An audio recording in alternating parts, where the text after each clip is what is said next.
તો આ તરફ સુરતમાં ભારે વરસાદથી રેલવે સ્ટેશન પરિસર પાણીમાં ગરકાવ થઈ ગયું છે। રેલવે સ્ટેશનના વેઇટિંગ એરિયામાં ગોઠણ સુધી પાણી ભરાયા છે।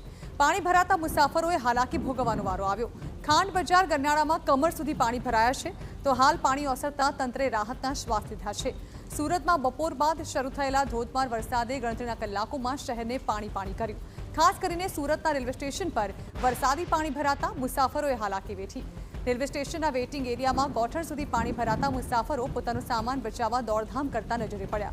તો બીજી તરફ રેલવે સ્ટેશન પાસે આવેલા વરાછા ખાંડ બજાર ગરનાળામાં કમર સુધીના પાણી ભરાતા વાહન વ્યવહાર પ્રભાવિત થયો। તો ડભોલી વાડીના ચોક પાસે પાણીમાં એમ્બ્યુલન્સ ફસાઈ। હાલ વરસાદ બંધ થયા બાદ પાણી ઓસરી જતા તંત્રએ રાહતનો શ્વાસ લીધો।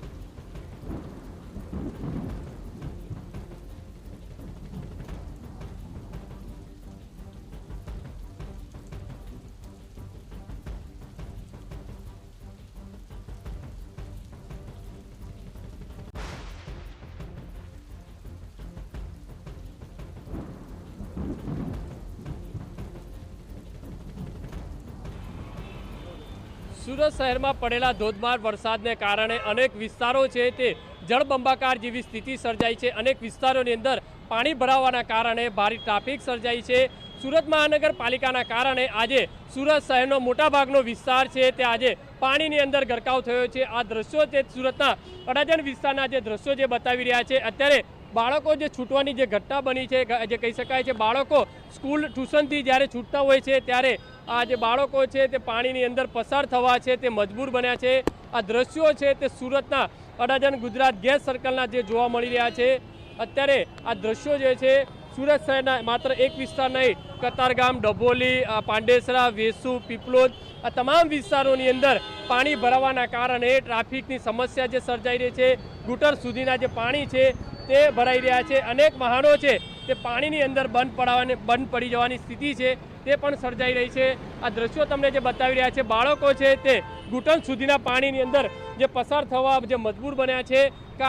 માત્ર ને માત્ર કારણ છે સુરત મહાનગરપાલિકાની પ્રી મોન્સૂનની કામગીરી। કારણ કે સુરતની અંદર બપોર બાદ જે પડેલા ધોધમાર જે વરસાદના કારણે આ પરિસ્થિતિનો જે સામનો છે તે લોકોએ કરવો પડી રહ્યો છે। અનેક લોકો છે તે પાણીની અંદર અત્યારે ફસાયા છે અને તમામ વિસ્તારો કતારગામ છે, ડભોલી 4 રસ્તા છે, સિંગણપુર વિસ્તાર છે, રાંદેર છે, અડાજણ છે, પીપલોદ, સિટી લાઇટ આ તમામ વિસ્તારોની અંદર આ રીતે પરિસ્થિતિ છે તે જોવા મળી રહી છે।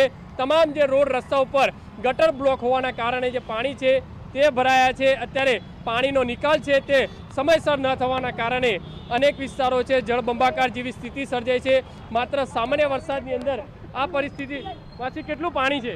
બહુ બધું ભરાયું છે। માધવ રેસિડેન્સીમાં તો આટલા કમર સુધી આવી ગયું। દર વર્ષે આટલું પાણી ભરાય? આ વર્ષે વધારે ભરાયું છે। કેટલું પાણી છે? કેટલી સમસ્યા દર વર્ષે? હર વખતે આટલું પાણી માધવ રેસિડેન્સીમાં હોય જ છે, આગળ જતા બી એટલું જ પાણી ભરાયેલું હોય છે। કેટલી બાળકોને લાવવા જવા? લાસ્ટ યર બી આ સિચ્યુએશન હતી, સ્કૂલમાંથી અમે લોકો ટેમ્પો કરીને લેવા આવેલા, આજે ચાલતા લેવા આવી ગયા છે અમે।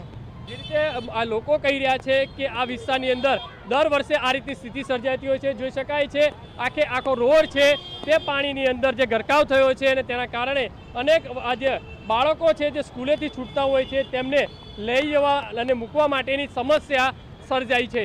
એટલે સુરત શહેરના તમામ વિસ્તારો અત્યારે પાણીની અંદર જળબંબાકાર જેવી સ્થિતિ છે તે સર્જાઈ છે।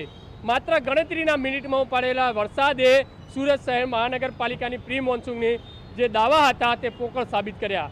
કેમેરામેન સંજય ચંડેલ સાથે બલદેવ સુથાર, TV9 સુરત।